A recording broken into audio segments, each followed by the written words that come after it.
bueno, esto lo hemos comentado, la síntesis de la praxis está en la coordinación de medios y fines. Esto es lo que recogen los tópicos. En los tópicos, dice Aristóteles, hay una lógica que funciona con lo plausible, que no es lo necesario. Hay cuestiones que son solo plausibles. Sobre ellas no hay demostración absoluta. Hay posibilidades, que es lo que dice Polo. Em, o sea, hay ciertos términos que son compartidos, más o menos comunes, hay como convicciones comunes compartidas. Sobre eso argumentan los tópicos. Y hay ámbitos en los que ni siquiera tengo esas convicciones compartidas en general. Hay ámbitos en los que las opiniones son completamente distintas, ¿no?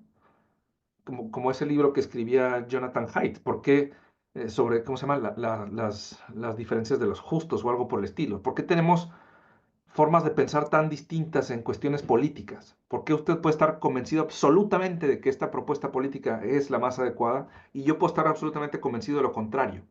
¿Por qué? Porque son lógicas muy particulares, en aspectos muy particulares, enfocados de modo, son realidades contingentes, son realidades de aplicación práctica, que yo no puedo ver desde arriba en su totalidad, con todas las posibles implicaciones, no puedo hacer un cálculo de ese tipo, entonces tengo que hacer un cálculo aproximado. Y quizá hay algunas convicciones comunes, ¿no? Quizá haya incluso eso, convicciones metafísicas, el respeto por la vida humana, la dignidad de la persona, etcétera. Quizá haya convicciones relativamente comunes. No conviene hacer esto, eh, no sé, no conviene determinadas medidas económicas o políticas o lo que sea. Y luego quizá haya convicciones mucho más separadas, ¿no? Y ahí es donde entra, dice Aristóteles, la retórica. En la retórica estamos hablando de un tipo de discurso, de un tipo de lógica que busca convencer al otro, allí donde ni siquiera estoy del todo seguro de la racionalidad de lo que expongo.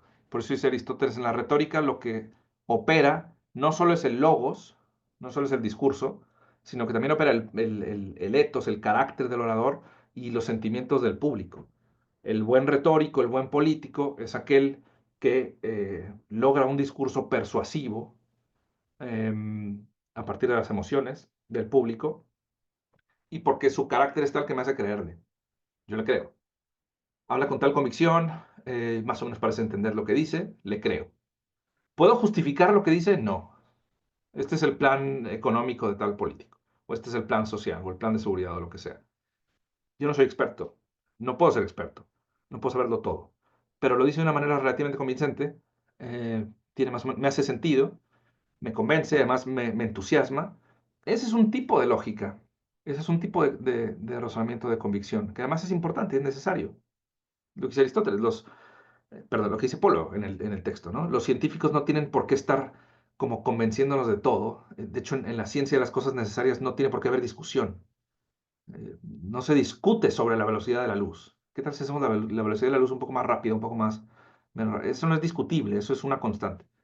En cambio, en cuestiones que más o menos compartimos, sí, puede haber como aplicaciones prácticas en un sentido u otro, en cuestiones dialécticas, y en cuestiones retóricas, las convicciones que compartimos pueden ser mucho menores. Tenemos que discutir, tenemos que encontrar algún tipo de resolución. Yo quiero esto, usted quiere esto, ¿qué vamos a hacer? ¿Cuál es el plan del fin de semana? ¿En qué vamos a invertir esto? ¿Qué hacemos con tenemos este problema? ¿Cómo lo resolvemos? Tenemos que discutir, y por eso necesitamos otro tipo de lógicas. ¿No? Llegar con otra convicción a una discusión práctica de ese tipo es absurdo. Ese es lo que Polo rescata, me parece, aquí de Aristóteles. Aristóteles entiende que la realidad no es una sola cosa, la realidad es muy rica, y lo propio del filósofo aquí no es intentar someter la realidad a la unificación formal, sino respetar la riqueza de la realidad y en todo caso tratar de ordenarla. Y entonces es donde aparece toda la parte práctica de la ética aristotélica, ¿no? La ética aristotélica es un intento de reconocer el orden de la realidad. ¿Podemos, por favor, avanzar al número 10? Quizá la lógica central de Aristóteles no es la apodixis, sino la tópica o la retórica. La apodixis tiene que ver con la contemplación, con el teorein, pero no todo es contemplativo, y por eso tendrá que haber otra lógica de las convicciones comunes, la dialéctica, y otra, la retórica, eh, que es el arte de la discusión. Y dice también Polo, una cosa que sacan los filósofos árabes, Al-Farabi, también hay una lógica poética, o mejor dicho, los árabes también creen que la poética es un tipo de lógica específica, y es el tipo de lógica que empleamos para darle sentido a una narración. Porque yo puedo ir atrás sobre los eventos de mi vida y decir, bueno, pasó esto, pasó esto, pasó esto, y todo es como, bueno, un caos de eventos. Pero también puedo intentar darles un orden a los eventos, un sentido. Entonces creo una historia. Cuando me preguntan quién soy, doy una narrativa de mi vida. Ese también es un tipo de lógica. ¿Qué lógica puede tener lo que me va a suceder durante el día? Ninguna. O sea, van sucediendo cosas, algunas las planeo y se cumplen, otras las planeo y no se cumplen, otras las planeo y otro planea otra cosa, o coincidimos, chocamos o lo que sea, y sucede cualquier cosa. Pero yo puedo después intentar una síntesis articulante de lo que me pasó hoy y contar mi historia de hoy, ¿no? Y puedo hacer una película de lo que sucedió un día. Eh, como esto, un día de perros no sé, una narración en la que lo que sucedió esta tarde quizá no fue absurdo, quizá no fue rapsódico, sino que tiene un orden, tiene una comprensión. Eso es lo que hace la filosofía, dice Aristóteles, o dice Polo, siguiendo Aristóteles. Eso es lo que hace la filosofía cuando se aproxima a la verdad práctica. Tiene que encontrar modos de articular la verdad práctica que no siempre van a responder al formalismo de la totalidad, sino que van a responder a su propia forma de articulación. Entonces tengo que, como filósofo, quizá lo que tendría que hacer entonces no es aspirar a esa síntesis uniforme, sino a la riqueza y por tanto al orden. Que es esa idea que Polo también repite Santo Tomás. Lo propio del sabio es ordenar. Y ahí es donde aparecen los como distintos niveles de ordenar ya no la contemplación científica, sino la acción. Perdón, podemos avanzar uno más, que es la antropología del tener, ¿no? En el ámbito práctico, ¿qué es lo que opera? La posesión. El hombre es un ser inacabado, dice Polo, y por eso puede perfeccionarse mediante la naturaleza humana. ¿Qué significa que soy un ser inacabado? Que a diferencia de los animales, digamos, mi cuerpo es débil, necesito vestido, necesito protección, hay mucho, no sé, el calor es tal que tengo que ponerme algún protector solar o hace tanto frío que me abrigo. Necesito terminar de alguna manera mi existencia física.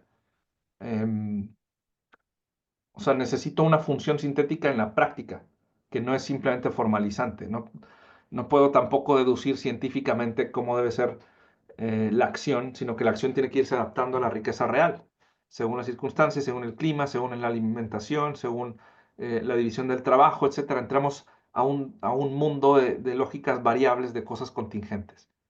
Y entonces tengo que dejar un espacio para lidiar con el crecimiento de lo contingente. Y ese espacio es el de la práctica.